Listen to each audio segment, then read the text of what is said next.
주님께서 주시는 말씀입니다. 잠언에 보시면은 충성된 자는 복이 많다고 했습니다. 그래서 하나님께 충성된 자는 복을 주시겠죠. 그런데 속히 부하고자 하는 자는 형벌을 면하지 못하리라, 이 말씀이 있습니다. 네, 그래서 우리가 그 부유한 것이 절대로 죄는 아닙니다. 그런데 부유함 속에 우리의 죄가 들어있다면은 그것을 하나님께서 축복을 주시지 못하시겠죠. 그래서 우리 기독교인들이 부유함에 대해서 잘 모르고 있어요. 그래서 어떤 분들은 부자 되고자 하는 그 자체가 죄인 건가? 아니면은 그리스도를 따르려면 가난해야만 하나? 이렇게 생각할 수도 있고, 또 반대로 하나님 믿으면 모두가 다 부자 되어야 하는 거 아닌가? 이렇게 생각하는 경우도 있고. 그래서 우리가 그 기준을 모르기 때문에 가난이 좋은 건지 부자가 좋은 건지, 그리고 복이 무엇인지 헷갈려 하시거든요. 네, 그래서 오늘 이 말씀을 통해서 우리가 좀 하나님의 뜻을 알 수 있기를 바랍니다. 일단 여러분이 아셔야 되는 것은, 우리가 상식적으로 하나님께서 우리를 사랑하시고, 그리고 하나님께서 우리가 행복하기를 바라신다. 일단 그 전제 하에서 모든 것들을 아셔야 돼요. 다시 말하면 하나님께서는 우리를 사랑하신다. 그리고 하나님께서는 우리가 행복하고 즐겁기를 원하신다. 그겁니다. 그런데 문제는 뭐냐면은 행복하고 즐겁고 아주 우리가 기뻐하는 걸 바라시거든요. 그런데 죄가 들어있지 않은 영원한 기쁨을 원하시는 거예요. 그러니까 하나님께서 주시고자 할 때는 가장 좋은 걸 주시려고 하지, 조금 좋은 것을 주려고 하는 것이 아니라는 겁니다. 그러니까 가장 좋은 것, 영원한 것. 네. 그래서 내 영혼이 가장 좋아할 만한 것을 마련하시고 주실 거라는 것입니다. 그러면 내가 원하는 기쁨, 내 영혼이 진정으로 원하는 영원한 즐거움 무엇이냐? 하나님 안에서 하나님이 주시는 것을 누리고 죄가 되지 않으면서도 이 땅에서 기쁠 수 있는 그런 걸 원하시는 거죠. 그러면은 하나님께서는 우리의 슬픔과 그런 고통을 원하시진 않거든요. 영원한 기쁨을 주려고 하시는데, 그러면 자, 여기서 생각해 보십시다. 사람이 원하는, 사람이 만족을 추구하는 그 가치들은 다 다른 거예요. 예를 들어서 영적인 거 말고 인간적으로 얘기하면, 어떤 사람은 배우는 것에 기쁨을 느끼고, 어떤 사람은 먹는 거에 기쁨을 느끼고, 어떤 사람은 오락을 즐기고, 어떤 사람은 잠자고 놀면 재밌고, 이런 거잖아요. 사람마다 즐거움을 느끼는 요소가 다 다르지 않습니까? 우리 영혼도 마찬가지인 거예요. 우리 영혼도 이제 공통적인 건 뭐냐면은, 하나님을 사랑할 때 인간은 회복된다. 하나님을 만날 때 인간은 즐거워한다. 이건 공통된 요소지만 그 부분을 살펴보시면 사람마다 달란트가 다르고 기질이 다르고 하나님께서 주시는 사명이 다 다르기 때문에, 누구든지 하나님 안에 있으면 즐겁고 누구든지 하나님과 동행하면 즐거운 것이지만, 동행하는 그 방법과 길은 조금씩 다르겠죠. 우리의 삶의 모습도 다르고 사명도 다 다른 것입니다. 모든 사람들이 내 사명을 발견하고 내 사명 안에서 하나님이 하시라고 한 그 명령 속에서 그 명령을 순종할 때, 그리고 그 명령 속에서 순종하면서도 충성될 때, 그때 하나님께서 이 사람을 복을 안 줄 이유가 없는 거예요. 그래서 여러분께서 복을 구하신다면은 복을 받을 수밖에 없는 그 관계 속으로 회복하시면 됩니다. 다시 말해서 하나님과 내 뜻이 합해지는 거예요. 뭐 좀 어려운 말일 수도 있지만, 하나님께서 나에게 원하시는 것, 내가 원하는 것도 하나님이 원하는 것과 같으면은 어떻겠습니까? 내가 하는 일을 잘 되게 하실 수밖에 없죠. 왜냐하면 하나님께서 그 일을 하시고자 하는데 내가 하려고 하니까 당연히 잘 되겠죠.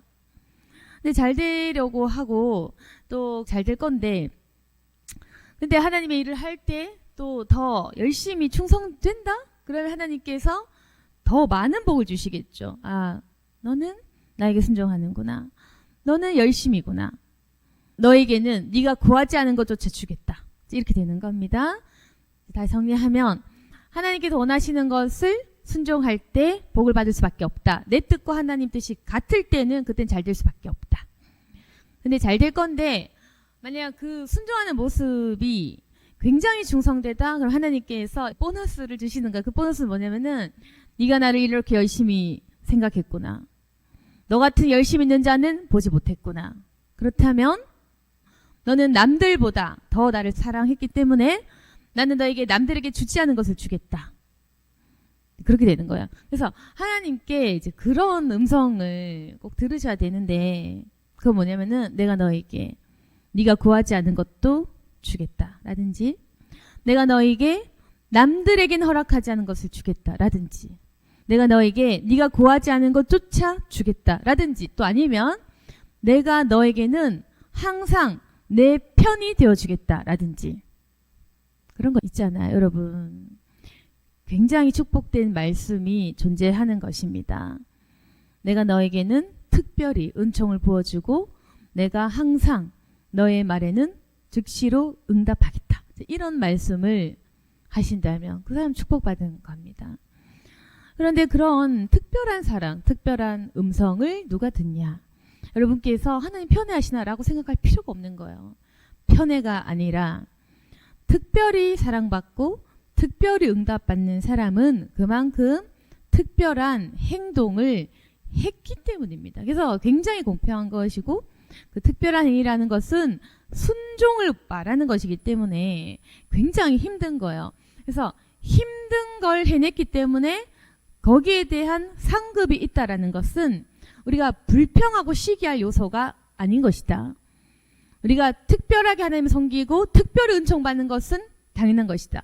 그래서 거기로 들어가야 되는 거지. 왜 하나님 저 사람만 사랑해요?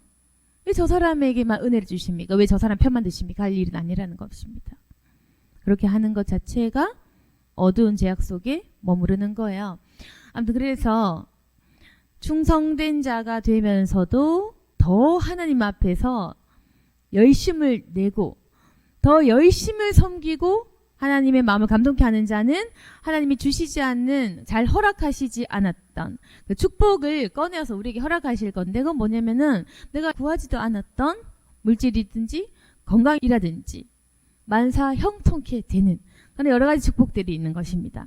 그래서 우리가 지금 거기까지 이르지 못해서 하나님의 좋으심을 다 누리지 못하는 거예요. 자, 어떻게 생각하셔야 되냐면 우리 모두가 하나님을 모른다고 생각하셔야 돼요. 그래서 모르는데 이제 알아가고 있다라고 생각하셔야 됩니다. 이 말이 또 어려울 수도 있겠네요. 그러니까 하나님을 만나기는 만났고 영접은 했고 그리고 십자가의 복음을 귀로 듣고 받아들였고 여기까지는 다 하셨겠죠.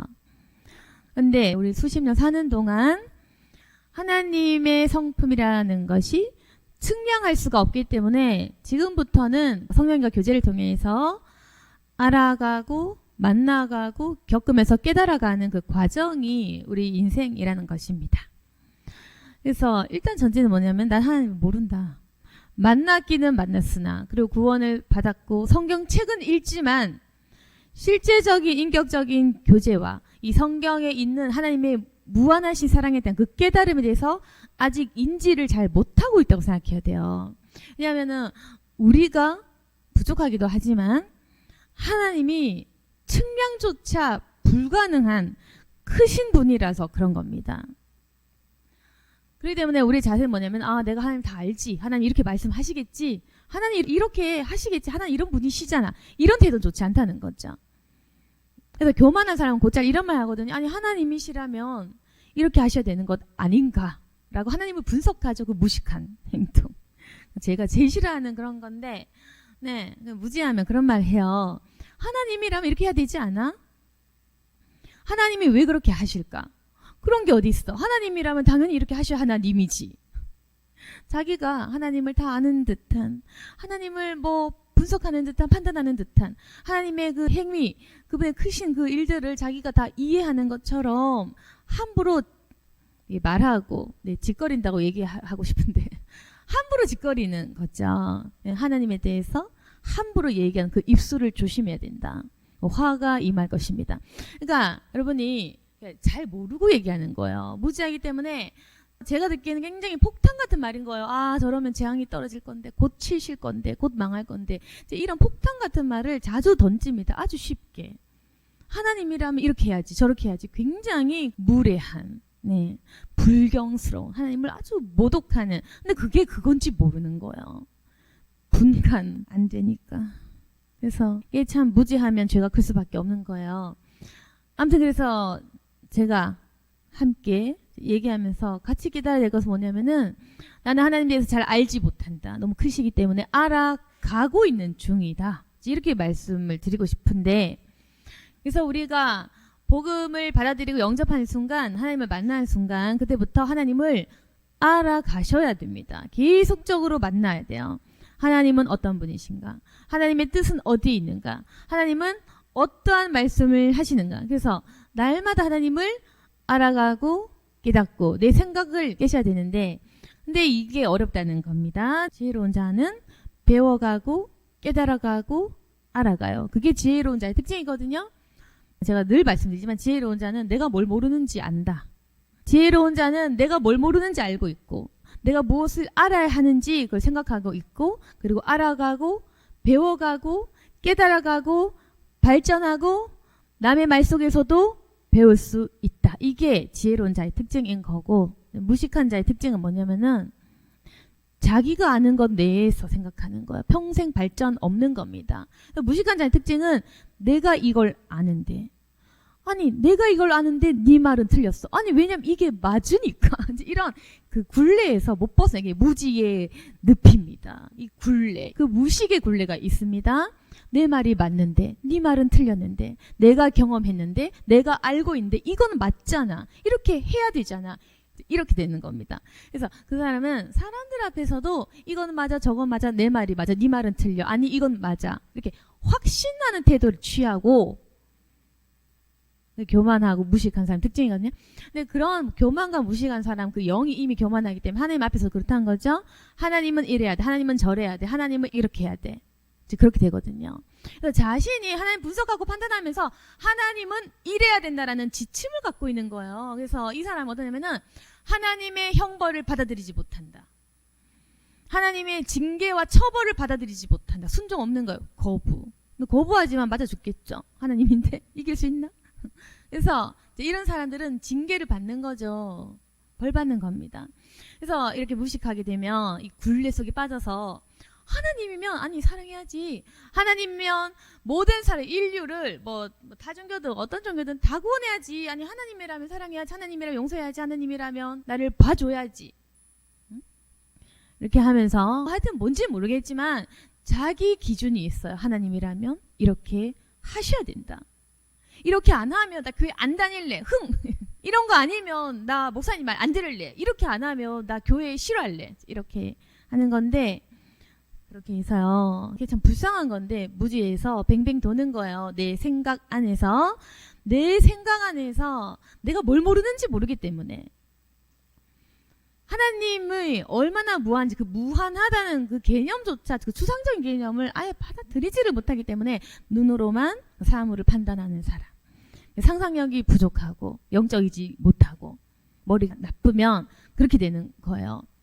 내가 뭘 모르는지 모른다. 그래서 보십시오, 무식할수록 이런 말 많이 해요. 내가 안다. 나 그거 알아. 그거 내가 알거든, 내가 해봤거든, 내가 경험했거든, 내가 아는데 말이지, 이런 말을 자주 하고, 그렇게 해서 무식하지 않으면 좋은데 다 틀린 말이라는 거죠. 그러나 본인은 틀린 걸 절대 모릅니다. 왜냐면 그게 맞다고 생각하거든.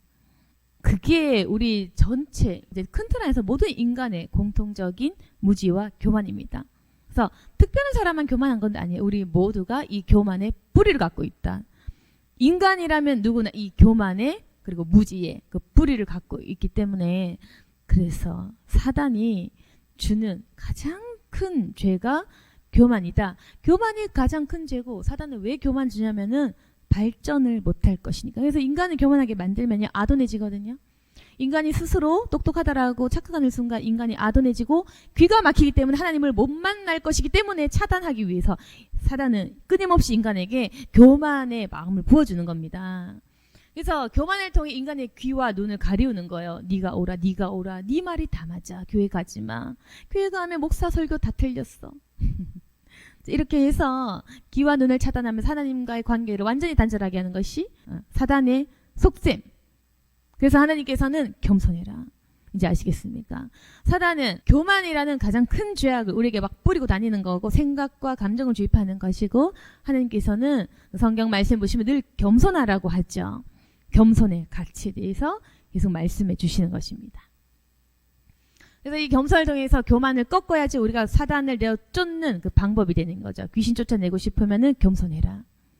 겸손이 무엇인지 그 깨달음이 없으면 내 안에 부정적인 감정, 사단이 주는 것들, 귀신의 영을 내쫓지 못한다는 겁니다. 네. 그래서 겸손이라는 것이 굉장히 영적인 큰 힘이에요. 겸손. 그러나 이제 겸손이 무엇인지조차도 몰라서 그런 건데 제가 말씀했다시피 무지할수록 교만해진다. 사람이 무지할수록 내 생각 속에서 헤맨다.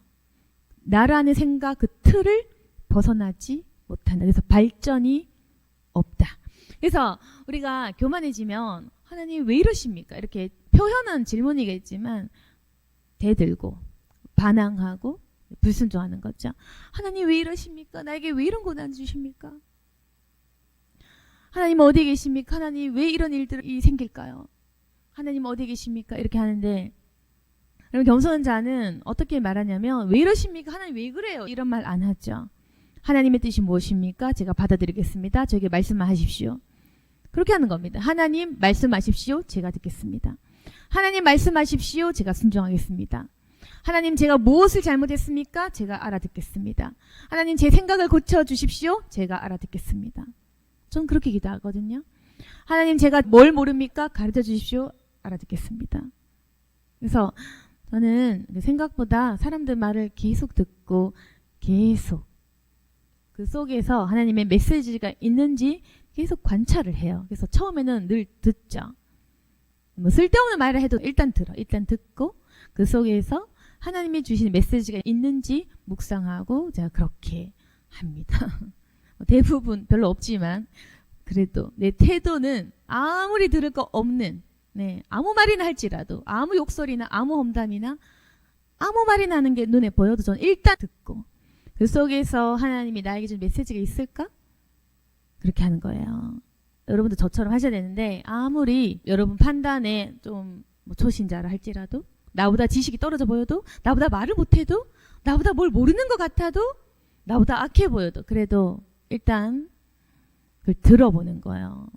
저는 그렇게 항상 체크하거든요. 왜 그러냐면은 그런 모든 걸 듣지 않을 때 사단이 나를 속일 수 있기 때문입니다. 사단이 하나님의 음성을 나에게서 뺏어가기 위해서 나에게 그런 교만한 마음을 줄 수도 있는 거고 그리고 하나님께서는 나의 이 겸손을 항상 시험하시거든. 하나님은 테스트할 수 있는 거고 그러니까 어떻게 하겠어요? 사단은 방해할 거고 하나님 테스트하실 거고 하나님 시험하실 거고 하나님 겸손한지 보실 거고 내가 겸손해야 성장하는 건데 그럼 어떻게 하겠습니까? 가장 미련해 보이는 그 말들조차 제가 경청하는 겁니다. 가장 미련해 보이는 그 말을 경청해라. 그게 지혜다. 전 늘 사람들 말을 잘 듣고 묻거든요. 그럼 물으면은 성도들은 좀 이상하게 생각해. 아니 목사님 다 아는데 왜 물어봐. 그래서 묻는다. 내가 다 아는 것 같이 말하지만 실상 모른다는 것도 알고 있고 많은 사람들한테 묻죠. 늘 사람들 의견을 묻고 그렇게 하나님의 메시지를 파악하는 것입니다.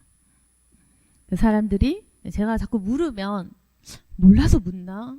왜 묻지? 나한테 왜 물어? 이렇게 하는데 그냥 묻는 거예요. 그냥 지나가는 돌에게도 물을 수도 있는데 물어보지 않겠어? 그런 겁니다.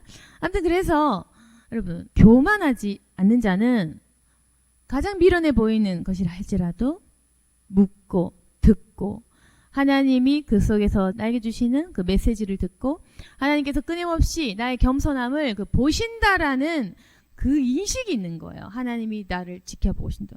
하나님이 나를 벌 주려고 이렇게 보시는 게 아니고요. 그런 게 아니고 축복을 주시려고 보시는 것이다. 여러분, 아브라함에게 이삭 왜 바치라 했습니까? 고통 주려고, 괴롭히려고, 아브라함에게 뭐 스트레스 주려고? 그게 아니잖아요. 근데 왜 자꾸 그렇게 생각하십니까? 여러분은 하나님이 여러분을 테스트할 때 자꾸 스트레스 받으시고 하나님을 좀 나쁘게 생각하는 그런 게 있는데, 하나님이 아브라함을 왜 테스트했어? 왜 하지도 않을 이삭을 죽이라고 하셨습니까? 복 주시려고 했다니까요. 그겁니다. 하나님이 주시는 모든 시험과 테스트는 복을 주기 위해, 우리 복의 단계를 결정하기 위해서 그랬다니까요. 그래서 아브라함, 너의 행위는 복의 근원이 될 만한, 너는 최고 수준의, 인류 최고 수준의, 너는 1등으로 세워도 되겠다. 너는 1등 좀 해야겠다. 왜? 너 같은 자는 없었으니까. 그겁니다. 1등 하려면은 자기 자식을 죽일 정도 돼야 된다는 것이 하나님의 그 생각. 가장 이해할 수 없는 명령. 가장 납득 안 되는 그것. 차라리 나 자신을 바치라고 하면 하겠는데, 가장 말이 안 되는 순종의 극치를 인간에게 테스트하시고, 그 인간의 테스트를 넘어선 아브라함, 너는 1등. 너는 복의 근원. 너는 사람 중에는 1등일 것이다. 너에게서 복이 출발할 것이다. 그겁니다. 여러분, 1등 되고 싶으면 힘들어요. 내 자식을 그냥 아무렇지도 않게 말씀 한마디에 바칠 수 있을 정도의 큰 순종이 필요한 거예요. 물론 거기까지 못할 거 알지만, 못하실 것 같은데, 그럼에도 불구하고 우리가 이 기준을 알아야 되고, 뭐 아브라함만큼 복의 뭐 근원까지는 아니라도 찌끄레기 복이라도 좀 주워서 담으시려면은 순종의 모습을 조금씩이라도 보여야 한다. 흉내라도 내야 한다. 우리 믿음의 수준과 순종의 수준 다 다르겠지만 순종한 만큼 복이 있다. 그건 테스트니까. 하나님께서 테스트를 통해서 복을 주시려고 하는 것이니까. 그래서 저도 왜 기도응답 뭐 늘 되는 거 아닐 것 아닙니까? 저도 응답 안 되고 기도했는데 뭐가 안 되고 많죠. 당연히 응답보다 응답 안 되는 것이 훨씬 많다. 그러나 그 속에서도 저는 낙심을 안 하고요. 하나님께서 나를 지켜보신다. 그 인식이 있다고 했잖아요. 하나님께 나를 지켜보신다. 이렇게 응답 안 될 때 행동하는 그 행동. 이렇게 잘 안 풀릴 때 하는 그 생각과 그 생각의 패턴. 네.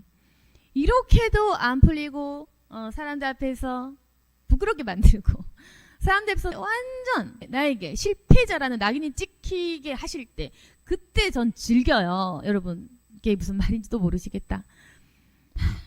저는 실패 낙인이 찍히는 걸 즐겨왔어요. 아무튼 그래서 저는 실패의 낙인이 찍히고 하나님 날 실패하게 하시고 나를 완전히 짓밟으시고 나를 완전히 가난하게 나를 완전히 없게 하고 나를 완전히 가짜로 만들고 완전히 나를 왕따 돼가지고 웃음거리로 만들 때 그때 저는 굉장히 즐겼어요. 이게 어려우실 것 같은데 저는 왜 즐겼냐면은 기뻤습니다. 하나님이 나를 이 낮추시는 이 기분 그게 있어요. 굉장히 영적인 말이라서 여러분 좀 이해가 힘드실 것 같긴 하지만 뭐 듣고자 하는 자는 듣겠죠. 그게 있습니다. 한 가지 설명해 드리자면 낮아지고 짓밟힐 때의 인간이 낮아질 때 그 기쁨이라는 걸 저는 발견했거든요. 그게요. 성령을 충만하게 많이 받으시면 약간 이해하실 수도 있습니다. 그게 뭐냐면 여러분 그 죄라는 것은 높아지면 흥분하고 여러분 들뜨고 기쁘잖아요. 여러분 칭찬받을 때 기쁨을 느끼십니다. 그래서 제가 조금만 칭찬 안 해도 시무룩해져. 그거 나쁜 겁니다. 제가 조금만 지적해도 시무룩해져 교회 나가고 싶죠. 그거 나쁜 거라. 그거 영적이지 않은 거예요. 제가 조금만 지적해도 좀 칭찬 안 해도 조금만 지적해도 금방 다운되지 않고 좋은 게 아니라고. 그게 뭐냐면은 내 교만을 내 욕구 충족을 되지 않았을 때 시무룩해진 거.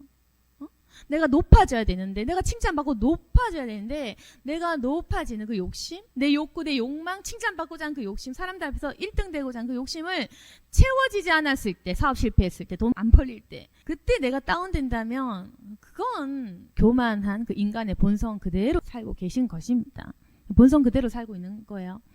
근데요 하나님께서 나를 이제 이해할 수 없이 실패자로 만들고 사람들의 비웃음거리 전락되고 너 예수 믿는다면서 너 꼴을 봐라라는 저는 그런 말을 많이 들어봤는데 그 말을 들었을 때 그 진정한 그 기쁨, 아, 내 모습, 나 실패자 이 모습, 아, 역시 이것이 진정한 나지.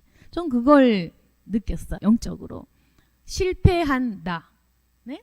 쓰레기같이 전락한 나, 세상에서 쓸모없다라고 말 듣는 나. 아, 그때 저는 진정한 저를 발견했거든요. 아, 이게 나구나. 이것이 나다. 아, 이게 난데? 근데 거기서 저는 해방감을 느꼈어요. 아, 쓰레기같이 짓밟힌 실패자인, 그리고 돈도 없는, 그리고 아무것도 가진 게 없는 사람들이 나를 믿는다고 하면서 너 별거 아니구나. 너 믿음 가짜라구나. 가짜라구나 했을 때 그때 희열을 느꼈어요. 아, 나는 가짜구나. 나는 가짜구나. 이런 게 있다고요. 무슨 말인지 좀 어렵죠? 그래서 교만의 영을 완전히 짓밟아 무너뜨릴 때 제가 말한 걸 공감하게 될 것입니다. 여러분이 교만의 영이라는 것을 완전히 짓밟아 무너뜨릴 때에 제가 말한 것이 무슨 말인지 조금 이해할 수도 있어요. 내가 실패자라는 소리를 들을 때, 그리고 내가 가짜라고 말할 때, 그리고 내가 그걸 실제로 내 마음속에서 아, 나는 이런 존재구나 라는 그 깨달음이 올 때 그 낮아진 그 쾌감 낮아진 쾌감이 있다니까요. 낮아져서 생기는 쾌감. 생각해보니까 그 내 안에 교만이 파괴되는 쾌감, 그거 같아요. 네. 끊임없이 성공하고 싶고 예쁨 받고 싶고 사랑받고 싶고 인정받고 싶은 그 인간의 당연한 듯한 그 욕구 충족이 파괴되는 그 쾌감. 네. 내 속에서 교만이 뿌리째 송두리째 뽑아내어지는 그 쾌감. 사람들이 나를 가짜라고 비난할 때 드디어 내가 나를 찾았구나, 이것이다라는 교만이 없어지는 그 쾌감을 느꼈거든요. 여러분, 그렇게 하면 겸손의 경지로 들어갈 수 있고 그 겸손이 무엇인지 여러분께서 그 맥을 잡을 수 있을 것입니다. 그래서 지금 여러분의 문제라고 하기에는 당연한 건데 실패에 대한 아픔과 쓴뿌리가 있는 거예요. 근데 여러분, 제가 말씀드린 건 뭡니까? 여러분 이해 잘 못하시겠지만 뭐 실패가 기쁘다고? 가족들부터 모든 사람들 널 가짜라고 비방하는 기쁨, 그게 뭐지? 이게 이해가 좀 힘들겠지만 그걸 한번 경험하면 한번 생각해 보십시다. 실패를 기뻐했어. 응? 교만을 파괴했어. 실패했을 때 그때 내가 완벽한 자유 해방감을 느꼈어. 그러면 내 안에 실패감이 있겠습니까, 여러분? 내 안에 실패감이 있겠냐고. 실패감이 없죠. 네? 제 안에 실패감이 없어요. 참는 게 아니고 없는 겁니다. 그러니까 안수하면은 다른 사람들의 실패감도 제가 내어 쫓아주는 거죠. 난 실패감이 없는 상태가 되었다. 간증을 하는 겁니다. 실패감을 이게 못 느끼고 참는 게 아니라 그게 빠져나간 거예요. 없어졌다고요. 귀신이 없다고. 실패감 주는 귀신 자체가 없다고, 내 안에. 그런 상태가 있는 거예요. 그래서 제가 실패감도 없고, 그리고 남 무시하는 것도 없고, 남을 무시를 안 할 거 아닙니까? 내가 그랬으니까. 남을 무시 안 하고, 실패감 없고, 비교 안 할 것 아닙니까? 열등감 없고, 그렇게 되는 겁니다. 네. 그래서 제가 이 교만을 부수어드리는 그 겸손의 경지를 발견했을 때, 20몇 살 때, 그때에 이미 20대 때 이걸 겪고 제가 실패감도 없고 열등감도 없고 정죄도 없고 판단도 없고, 네, 물론 저도 과정 중인 거죠. 그 경험했다고 간증을 하는 거지만 저도 계속 이제 발전해 나가겠죠. 그렇게 하고 있는데요. 그렇기 때문에 제가 안수에서 성도들 중보하면서 남의 실패감을 내어 쫓아주는 역할, 네? 남 안에 있는 그 열등감을 내쫓아주고 귀신을 축사해서 내쫓아줄 수가 있는 그 이유를 제가 말씀드리는 겁니다. 안수해서 사람들 안에 있는 내면의 슬픔을 내쫓아준다. 사람들 안에 있는 교만의 더러운 귀신을 내쫓아준다. 여기서 축사가 가능한 겁니다. 아무튼 그래서 여러분께서 아셔야 되는 것은 겸손하셔야 됩니다. 겸손하셔야 되고 속히 부하고자 하는 형벌을 면하지 못할 것이다. 그래서 여러분께서 하나님이 부어주시는 그 축복의 길로 가셔야 되는데, 근데 여기서 문제는 뭐냐면 여러분 자꾸 이렇게 계산하거든요. 그래서 하나님이 주시는 여러 가지 훈련과 고난을 밟아야 돼요. 그 단계 스텝 바이 스텝이야. 그래서 계속 이 단계를 밟아가면서 기쁨도 느꼈다가 좌절 한번 했다가 일어섰다가 그 다음에 하나님이 또 좌절 또 하게 하실 거야. 그거 원래 그런 거야. 네 신앙의 기복이 있는 게 아니고 본래 그렇게 하셔.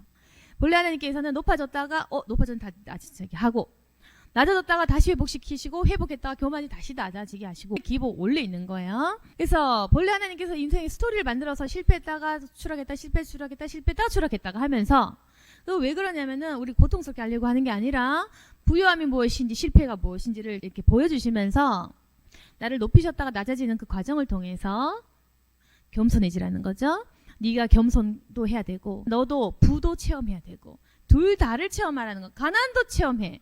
부자도 체험해. 너는 이 속에서 네가 무엇을 원하느냐 진정으로. 그렇게 하면서 사람을 이렇게 만들어 가시고 고쳐 가시거든요. 그렇게 하면서 그 사람이 그 과정 동안 내가 진정을 찾는 것이 무엇인가를 발견하게 하십니다. 그것이 바로 우리의 사명을 발견하는 그 과정이고 내 마음의 소원이라는 것이 바로 그런 겁니다.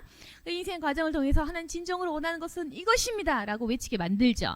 내 안에 있는 진정한 소원을 끄집어내시는 거예요. 그러면서 소원을 끄집어낼 때 하나님 미리 알고 계셨다는 그 음성으로 너는 이 일을 하게 될 것이다. 사명인 거죠. 인간의 소원을 깨닫게 하시고 인간의 소원을 마음속에서 발생하게 하시고 그 인간의 소원을 발생해서 인간의 소원을 외칠 때에 그때 하나님께서 명령하신 너는 이 길을 가거라. 넌 어디로 가거라. 이렇게 되는 겁니다. 근데 봐요. 속히 부자 되려고 하면 하나님 나 내일 100억이나 1000억 할래요. 에휴, 그러니까 벌을 받지. 하나님 나 내일 로또 한 100억. 에휴, 그러면 안 돼. 이렇게 하면은 지금 제가 말씀드렸던 하나님의 우리를 연단시키는 그 모든 과정과 교제와 대화와 하나님을 알아가는 그 모든 시간들이 없어지는 거잖아요. 제가 얘기했잖아요. 인생이라는 거 하나님 알아가는 시간인데 그 알아가는 시간 삭제하고 부자 되고 싶다? 하나님을 알아가는 시간이 인생인데 그 알아가는 시간을 부정하는 건 빨리 죽겠다는 소리밖에 더 돼. 그러니까 속히 부하고자 하는 자는 너 빨리 죽겠다는 소리밖에 안 돼. 형벌을 면하지 못할 것이다. 쉽게 일확천금 도박하지 말아라. 선물도 하지 말아라. 어? 뭐 제가 주식까지는 말 안 해요. 주식은 그냥 투자잖아. 네, 주식은 괜찮아. 그런 건 투자는 괜찮아. 근데 그런 거 있잖아. 하룻밤에 100억 벌래. 하룻밤에 10억 이상 벌지. 이런 거 있잖아. 그래서 엄친 아가 있는데 엄마 친구 아들은 이렇게 하다가 지금 깜빵 갔거든. 그렇게 하면 깜빵 가지. 갑자기 뭐 수억 수십억 보고 깜빵 가지. 그렇잖아. 우리 흑수저가 갑자기 부자 되려고 해. 그럼 깜빵 가는 거야. 여러분 흑수저인데 학력도 뭐 없고 뭐 아무 기술도 없는데 갑자기 돈을 많이 번다? 깜빵 갈 줄 알았어요. 다 불법인 거예요. 그렇잖아요. 금수저도 아니야. 기술도 없어. 근데 아무것도 공부도 안 했어. 팽제팽제 놀면서 갑자기 돈을 벌어? 그거는 뭐 불법밖에 더 있겠습니까? 그렇게 내가 기술도 없고 지식도 없고 공부도 안 해. 팽제팽제 놀고 그래놓고 속이 부자 되려고 하면 보이스피싱 조직원밖에 더 되겠어요? 아니면 뭐 불법 대출 사기단 불법 부동산 매매 그런 거 하게 되잖아요. 그러니까 깜빵 가지. 그래서 속히 큰 돈 벌고자 하는 자는 사기꾼 다단계에 걸려들거나 좀 큰 돈 벌려고 하는 사람은 깜빵에 가게 될 것이다. 형벌을 면하지 못할 것이다. 그리고 불법까지는 아닌데 사행성 좀 심한 투기 이런 거 하면은 망한다. 그거죠. 그래서 말씀을 좀 정리하겠습니다. 충성된 자는 복이 받을 거야. 그래서 하나님 앞에서 충성되고 하나님께서 나에게 허락한 스토리를 다 받아들여. 이제 하나님께서 복도 주실 거고 또 실패하시게 하실 거고 이렇게 하나님께서 나를 그 만져가시는 그걸 받아들이세요. 저도 그랬거든요. 하나님 고난을 주셔서 감사합니다. 또 주셔서 감사합니다. 하나님이 내게 주신 것 중에 가장 잘 하신 것 가장 좋으신 것이 나를 실패하게 하신 것이 가장 좋았어요. 그때 예수 만났으니까 가장 좋았어요. 이렇게 하면서 내게 주신 그 많은 고난에 대해서 찬양하고 감사해라. 그러면은 하나님이 그런 자에게 마음 아파서 다시 고난 주기 싫거든요. 팁을 알려드린 겁니다. 그래서 고난을 막 사모해. 너무 좋았어. 하나님 그때 너무 좋았어. 고난 또 주세요. 또 실패 주세요. 이렇게 하면 하나님 마음이 짠해서 그런 사람은 고난도 안 줘요. 네. 그렇게 하면은 축복이 많다니까. 근데 복 주세요 이러면은 형벌을 면하지 못할 것이다. 그래서 잘 되려고 하면 잘 안 되고 잘 안 되려고 하면 잘 되는 거예요. 죽어지고자 하면 살 것이다. 그래서 충성된 자, 그래서 감사한 자, 열심으로 섬기는 자는 그냥 가만히 있으면 복이 생길 것입니다. 그런데 빨리 부자 되고자 하는 자는 불법에 속하게 되기 때문에 형벌을 면하지 못할 것이다. 그리고 마음 안에 그 탐심, 하나님의 축복보다는 부자 그 자체, 세상 그 자체를 따르고 세상에서 의시되려고 하느냐? 잘난 척 하려고 그러는구나. 부자에서 뭐 하려고? 결국에는 뭐냐면 여러분, 많이 먹고 많이 놀고 다 맞는데 제가 부자 되는 심리를 파악해서 결국엔 뭐냐, 의시되려고 하는 거야. 뭐 식탐 그래봤자 뭐 월 몇백 벌면 되는 거 아니야? 근데 결국에는 부자 되고 싶은 사람은 뭐냐면은 의시되려고 하는 거거든요. 의시되고 사람 조롱하고 사람 부르려고 하는 거거든요. 그게 바로 사단인 것입니다. 의시되고 사람 무시하고 싶고, 그런 게 바로 부자 되려는 심리거든요. 갑질하고 싶은가? 그래서 죄라는 거예요. 부자가 되려는 그 심리 안에는 갑질하고 싶고 으스덕대고 싶고 사람 조롱하고 싶은 그 죄가 있기 때문에 그런 탐심은 응답되지 못할 것이다. 응답 안 되는 게 좋은 거예요. 그래서 믿음 좋은 사람일수록 좀 많이 가난해. 하나님께서 의시되는 그 죄를 안 짓게 하시려고 축복을 빨리 안 주시기 때문에 믿음 생활하면 사실은 가난한 경우도 많습니다. 그래서 뭐 그렇다고 해서 믿음 생활하면 다 가난하다는 건 아니고요. 빨리 축복된 길로 가셔야겠죠. 그래서 충성되어라. 충성된 자는 복이 많을 것이다. 그러나 속히 구하고자 하면 너의 죄 때문에 너는 벌 받을 것이다. 그러니 하나님을 알아가라. 무지한 자는 계속해서 네 생각 속에 머무를 것이고, 그러나 지혜로운 자는 네가 뭘 모르는지 알고 사람의 말을 경청하고 그 속에서 하나님의 메시지를 받아들일 것이다. 오늘 이 말씀을 통해서 더욱 충성되고 겸손해지는 저와 여러분이 되기를 소망합니다. 아멘. 기도하겠습니다. 거룩하신 하나님 아버지, 복의 길로 들어서게 도와주시옵소서. 맡은 자에게 구할 것은 충성입니다. 하나님, 죽도록 충성할 수 있도록 도와주시옵소서. 세상 속에 여러 가지 근심, 걱정이 있지만 모든 것들을 내려놓습니다. 하나님 축복하여 주시옵소서. 우리에게 복을 내려주시옵소서. 이제까지 하나님의 축복을 누리고자 했으나 내 마음속에 죄악 또한 탐욕 또한 있었음을 고백합니다. 속히 부하고자 하는 마음보다는 하나님께 충성하면서 그 길 따라갔을 때 부어주시는 하나님의 섭리와 그 축복들을 구하오니 주의 여기는 우리 모든 자들이 축복을 누릴 수 있도록 도와주시옵소서. 죄와 형벌은 떠나가고 이제는 축복이 쏟아지기를 원합니다. 우리 모두가 충성된 자로 하나님을 섬길 수 있도록 도와주시고 주께 칭찬받게 하여 주옵소서. 영원한 상급을 누리게 하여 주옵소서. 예수님의 이름으로 기도드렸습니다. 아멘.